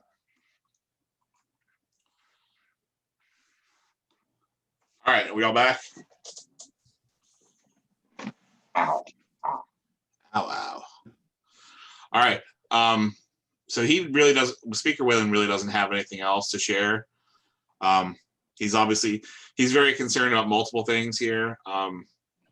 He knew the Red Wizard was trouble already, but he didn't know what the. He knew that the wizard had committed murder, but he didn't know the reasoning behind it. Now he's got a better idea of what happened, why. they found something out in the woods that the wizard was interested in, and was basically trying to hide it. And he's also very concerned about the Dwergar threat, which you guys have made him aware of. He only knew that there was a theft. He did not know that there was the dwarves were there. All But right. the guy at the wet trout that we're going to talk to, what's his name? The hunter. Milbor Tafarak.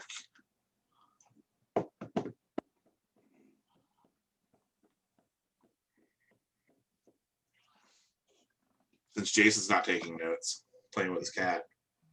Oh, make up your mind. I'm just now getting to my tablet. Now that I have an arm free. Okay, I suppose we'll head out and make our way to the wet trout, since we now have 2 people to interrogate there. Okay. Yep. All right, it's still early in the day, so yeah, you can make your way out there fairly easily, no problem. You're less than a 20-minute walk from there.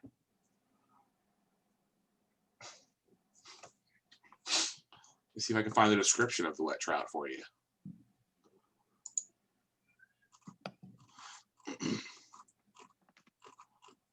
The wet trout.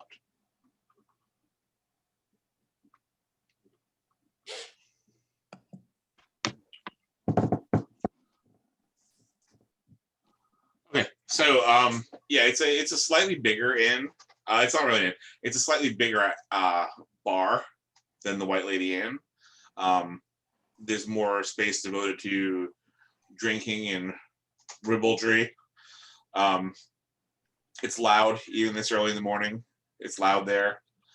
People are already a little bit more inebriated than they should be for 10 a.m. At the desk or at the counter, working the counter, is a dragonborn, a white scaled dragonborn person. And you could overhear her discussing with the patrons that, oh, this isn't that bad, the cold, it's fine. Oriel, if she's doing this, she's got her reasons. Paul, I want you to do the dragon voice. Do I have a dragon voice? I don't know. Do you? Oh, that would be what's his name?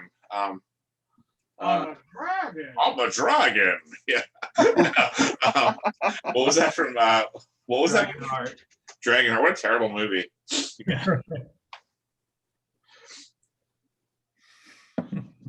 No, I don't have a dragon voice. Sorry.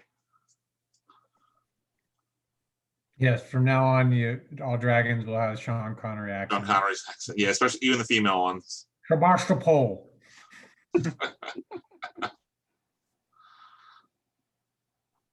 Yes. What will you be drinking today? Sometimes you have to slap a woman. Yeah. That wasn't me. A weird place. I actually said that. That was a Sean Connery thing he said in an actual interview. He actually said that. Yeah. he said that. All right. So what are you guys doing? So scanning the room, is there a tiefling? There's several. Several. Yeah. 2, 3. Do any of them look especially despondent and listless?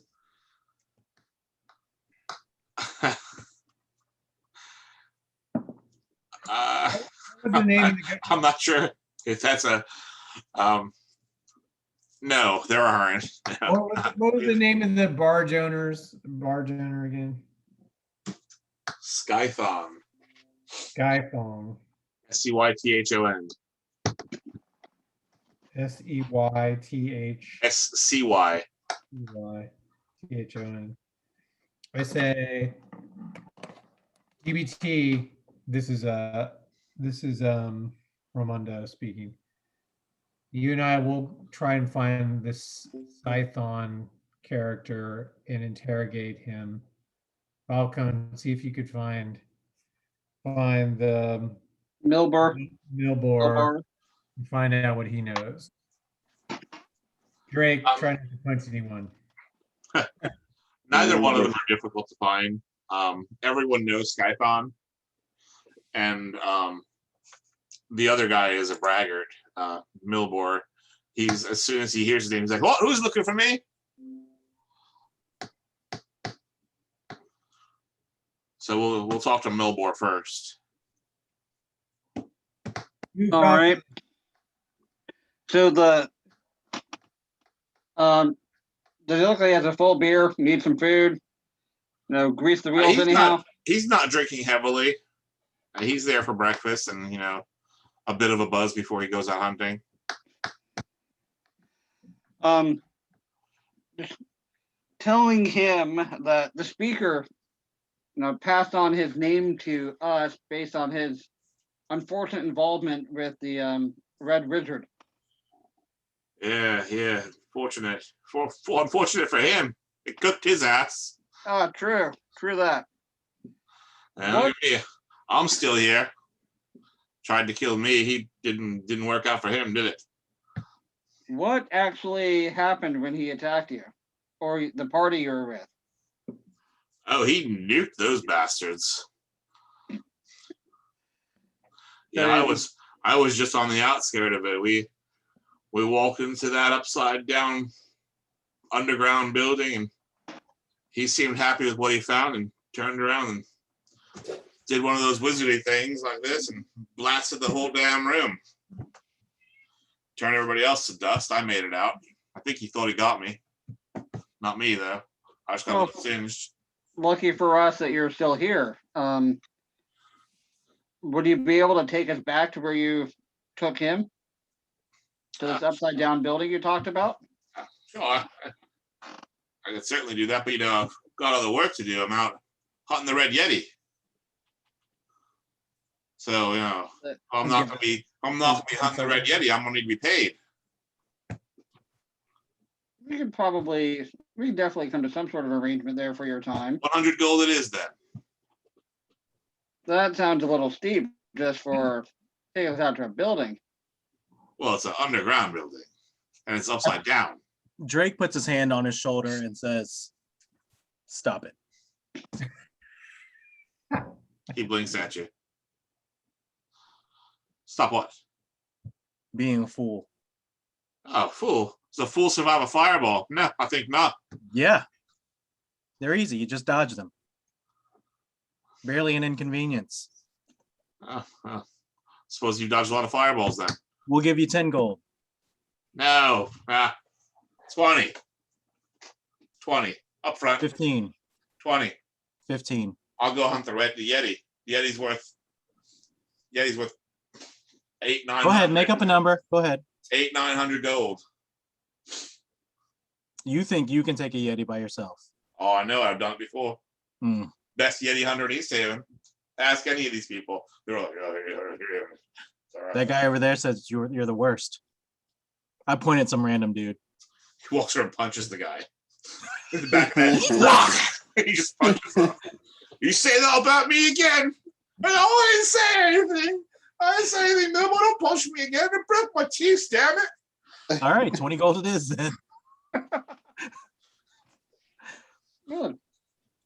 Is Red Yeti hunting like a snipe hunt? Oh no, the Red Yeti. Oh. Killing a lot of folks. I'm gonna skin it. I'm gonna skin it. And I'm gonna sell that skin. Well, you're looking at the Banishers or the White Moose. You guys look. I got a wager for you. I'll bet that I single-handedly can find and kill the Red Yeti before the 5 of you can. 6 of you. Bet you 300 gold. 320. I'll give you a 20 back. Or how about you just take the 20 and guide us to this building? Oh, we could do that too. And then later on, we'll come and take your 300 gold from you. Are you a monk or a thief over there? You're I always didn't trying to say I was rob gonna steal people. it. I didn't say I was going to steal it. I said we were I'd like to gonna point take out that it. Ramy constantly says that every NPC that I play is exactly the same, but Ramy is always the same character, the same untrusting jerk. Carrick was not like this at all. Carrick Non-trusting wasn't like thief. that at all.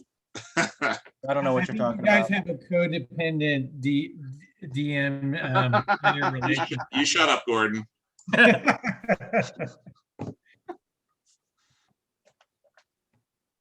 All right. Well, so when do you folks want to leave?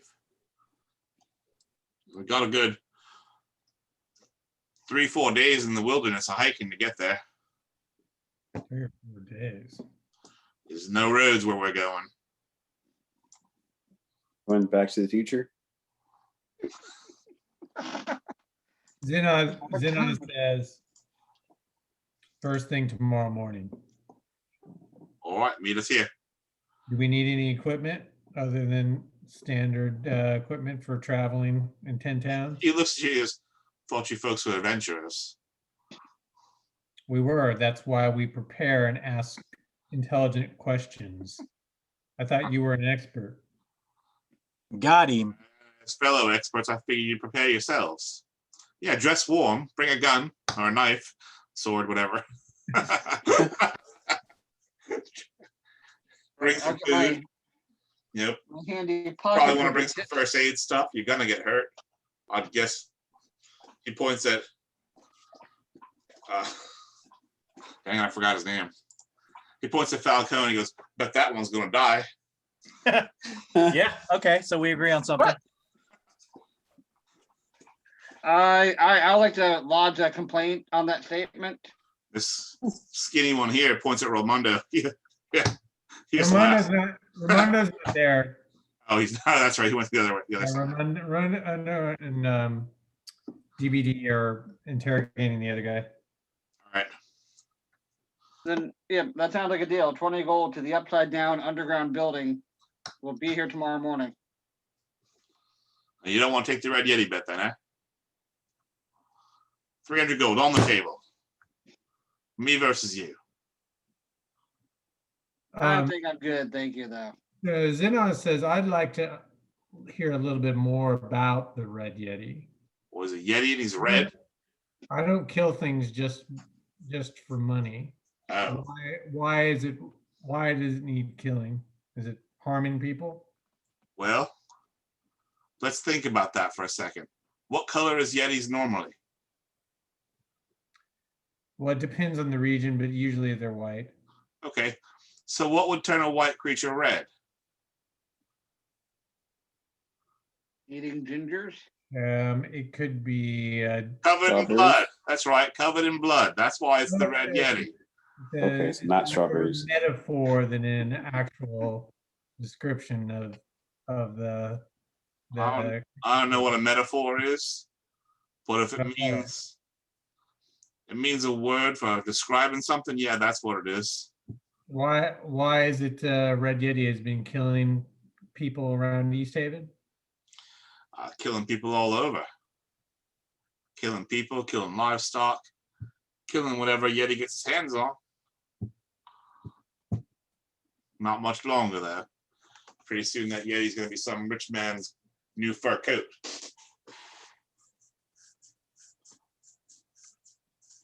Xenon says, I'll take that bet. You're on. Just him, not me.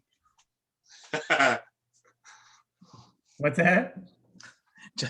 I point at Zenaz and say, just him, not me. We are independent observers of the Red Yeti challenge. All right, moving on to the other group. So you got Raimondo and GBT talking Right. to Skython, who is a bit of a foul-tempered tiefling. GBT has left the room. Right in my moment of need Yeah. these years. We're about to Wasn't gonna interrogate. pee, and All then right, so I was summoned. it's pretty quickly apparent that Skython he's not exactly the most pleasant person. He's pissed. that his business is basically shut down. He doesn't like being quarantined. He's like, fucking Trump. I'm not wearing no mask. So Raimundo's going to, pour on the charm or try to, and he'll start with just buying him a beer and saying, "Well met. Mind if we take a seat?" It's free. Take a seat then. Take it somewhere else too. Damn. So we have a strange tale to tell. I hope I could get some of your time to hear your thoughts on it. Got nothing but time. So I relate to He's him just how- sipping. He's sipping slow. He's not getting plastic. Not pounding it. He's just nothing but freaking time these days. So I'm going to try to relay the story to him of what we discovered with the Jurgard up north. And I'm doing it purposely because I'm presuming he's bored and aggravated, and I want to try to tell him a story and kind of in Bard fashion to kind of win him over, but also lead up to asking him about the possibility of the Jurgar being at his ferry. And I'm going to use the story to do that because you're revealed to us through the discovery of the letter that they were in the ferry. So I don't want to relay all that in role playing, but that's what I'm. Okay, I get you. Do let's have a persuasion check, and you can have an advantage to that with GBT with you, since you've got a fellow bard. Hard life. We're gonna do a harmony. It's a bard life, a bard not life.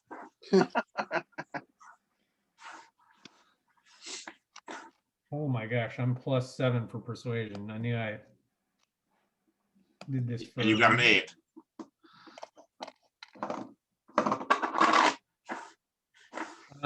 So that would be a 20.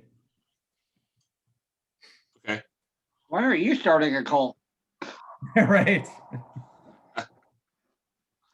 All right. So you're chitter chattering at him. After a few minutes, you got his attention. He's like, that's interesting. Oh, wow. So you're leading to there's Dwargar living on his boat.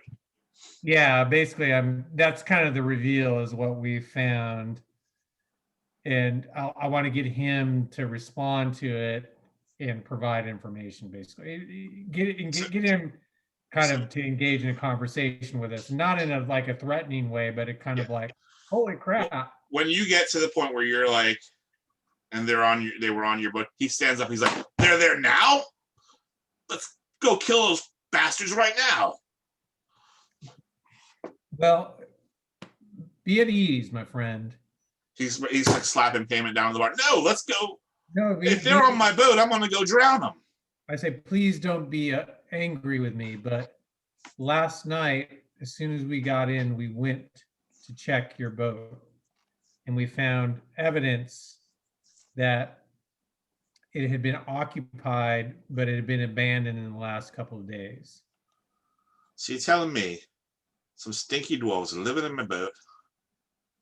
Now I can't even kill them, and I gotta go clean my boat that I can't use. He sits back down again, like sulks. What's my assessment of him? Is he like a serious dude? Is he like average Joe? What is he? He is a former Navy Master Chief. So he He likes things regulated. He gets up at 5 o'clock and he does the same exact thing every single morning. He brushes his teeth 8 times in each direction. Then he goes to his boat. He goes across the water 6 times during the course of the day. He comes back here and has dinner at 5:15 sharp, and he's back in his rack by 7:30, so he can get up at 5 o'clock and do it again tomorrow. He's regimented, and the fact that he is sitting at this bar doing nothing is driving him absolutely insane. You believe that he had no idea that he hasn't been. He's so despondent about the fact that he can't live his life. That he hasn't been to the ferry in weeks. He doesn't even want to see it. Do I think he has any martial prowess, or is he just like a Joe Schmo? He can probably handle himself in a fight. I say we're going to look into see if we could find out where these Duergar are. Would you be interested in getting some payback? You know where they are. Where my colleagues across the bar attempting to discern that right now. We are pretty good at figuring things out. I'd say there's more than even chance that we'll know where they are and find them. He stands up and he kicks a stool into the bar and he plops a silver piece down and says, "Let's go." Very well. So I'll take Let's him go. over and First thing in the morning. introduce him to the rest of the party, and we'll do our report out on what we've learned. Okay. Yeah, so we made a deal with this guy. He's going to lead us to where the Red Wizard betrayed his party. We think it might have something to do with all of this. But yeah, we're not leaving until first thing in the morning, so hope you're We can okay. drink. Billboard's like, wait. No, I counted 60 for 20 gold. Now you got 7. So he starts counting. One piggy. That's 23 gold now then. Well, actually, I'm paying you 20 gold to lead me. They're just following me. No, I don't think so. I think 23 gold.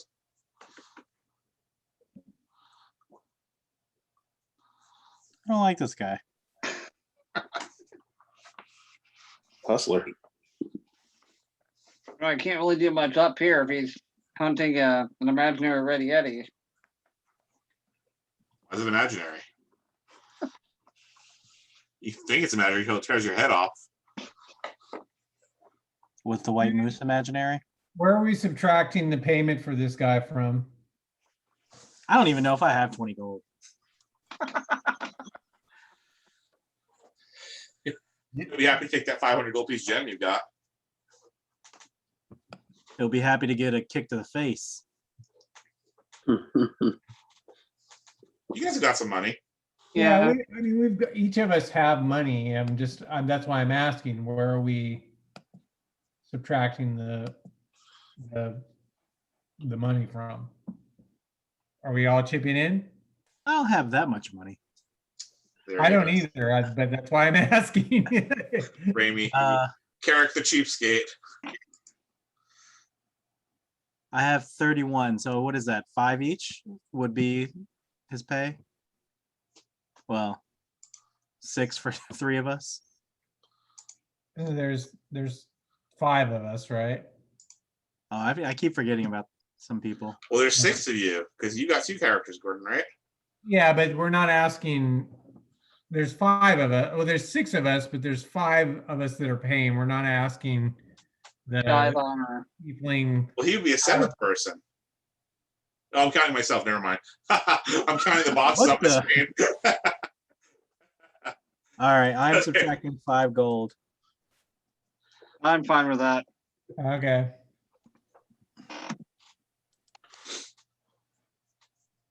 I'll go back to the notes. Well, we determined previously that we wouldn't really be able to do any real gem exchange here at East Haven. We have to get back to Bryn Shandir to. I mean, you could certainly exchange it. You wouldn't get the whole exchange for it, though. You'd leave some money on the table. Well, it's probably a little bit easier to carry a jewel right now than 500 gold pieces, even if we split it between everybody. So. Mm. I'm thinking I found the reason why the Red Wizard tried to blow this guy up. That winning personality. Yeah, if his friends were like this, then Well, Okay. I'll tell you that from the punch that he threw at that guy, you can tell he's been in a fight or two.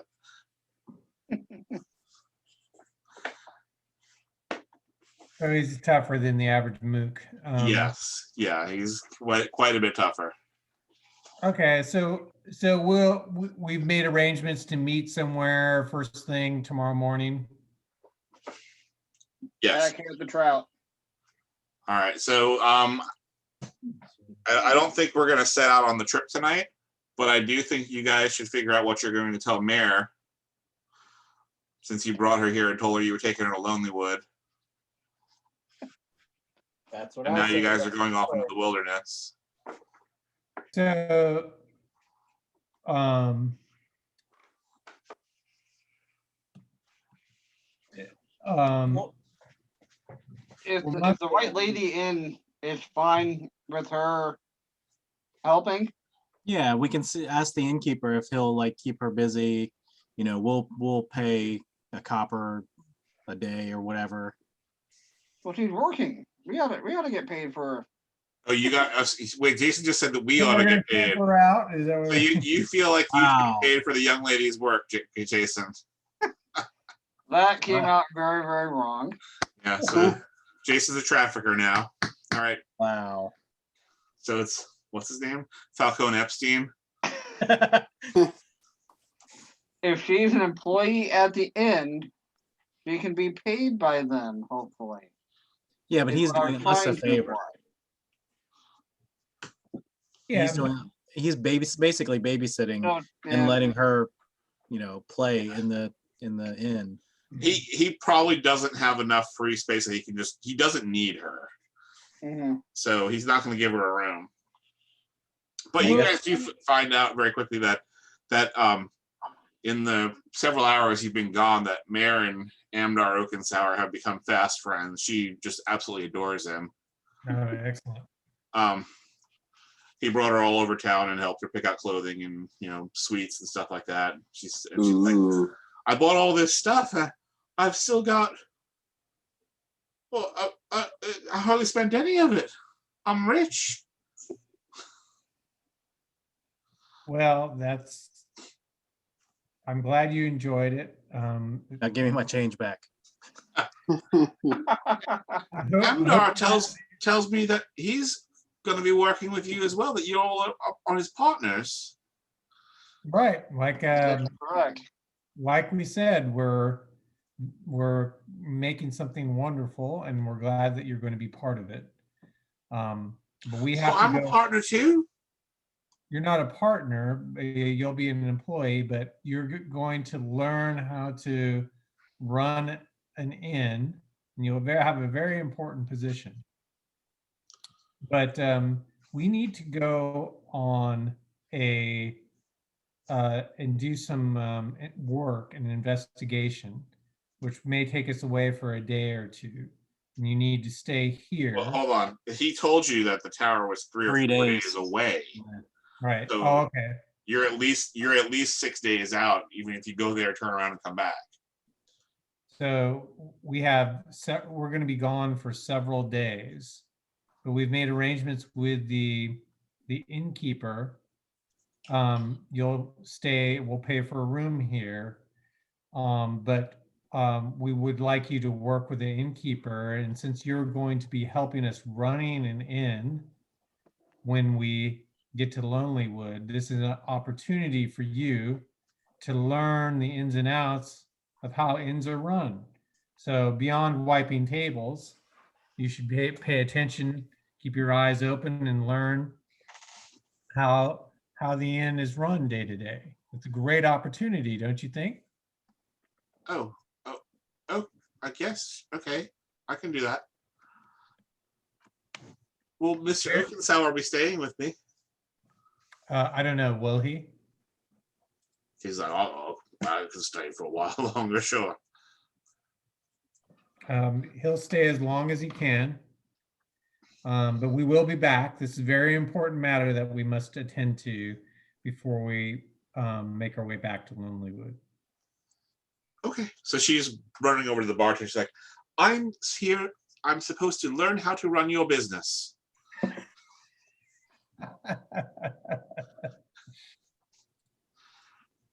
Ramondo, yes. maybe you better go explain to the innkeeper what's going on here. I will. You're able to work it out with them. Yeah. Okay. So we did a whole role-playing evening. No fighting at all. I don't think I've ever done that in all the years I played Dungeons and Dragons. We just did 2 hours and 15 minutes of not one sword swing or punch. Well, one guy threw a punch, but it wasn't the party. Go punch that guy that he punched. Yeah, it was a different bar. I hit it. I rolled a 22. A night of exposition and setting up. Next week it's all ass whoopings. Right. To the caves. To the caves. To the caves. We'll do this real fast. We're gonna do a bit of a fast forward real fast here. So, do I still have it open? There it works.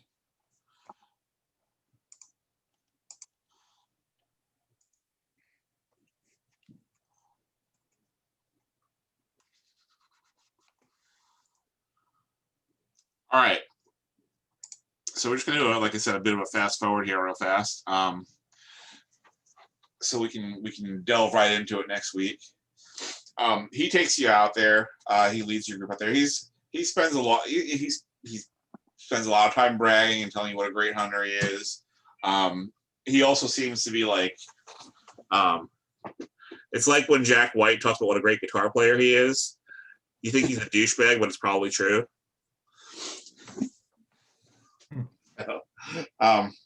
He actually looks like he's skilled. Oh yeah, he's definitely skilled. He doesn't stumble. He sets up the camp and breaks it down fast every night. More than once, he sees a threat coming from a distance, like wolves or something, and he's able to just maneuver around it and avoid it entirely. Even lugging along a group of people, he's able to guide you. So let's see if I can find something here. All right, so I'm just gonna read you a little bit of a flavor text here. So on the morning of the third day, he's like, we're close to it now. It's pretty shocking the first time you see it.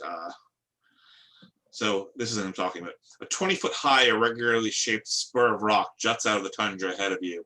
Its smooth and shiny surface cannot possibly have been worn down by the wind. No, this protrusion looks entirely out of place, as if it had been thrust into the ground. Everyone make a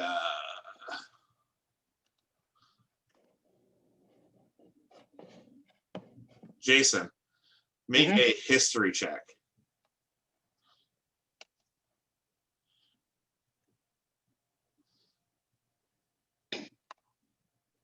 That should have been better, but 10. All right, you don't recognize anything about it.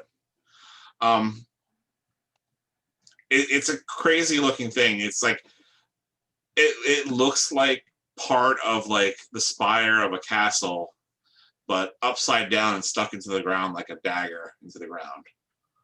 It was a rocket that shot up and landed on its nose. That's a fairly good description of what you think you're seeing, because you can even see like some windows insides of it. Except we don't know what a rocket is, but You don't know what a rocket is, but you know what a castle is. So it's like a tower.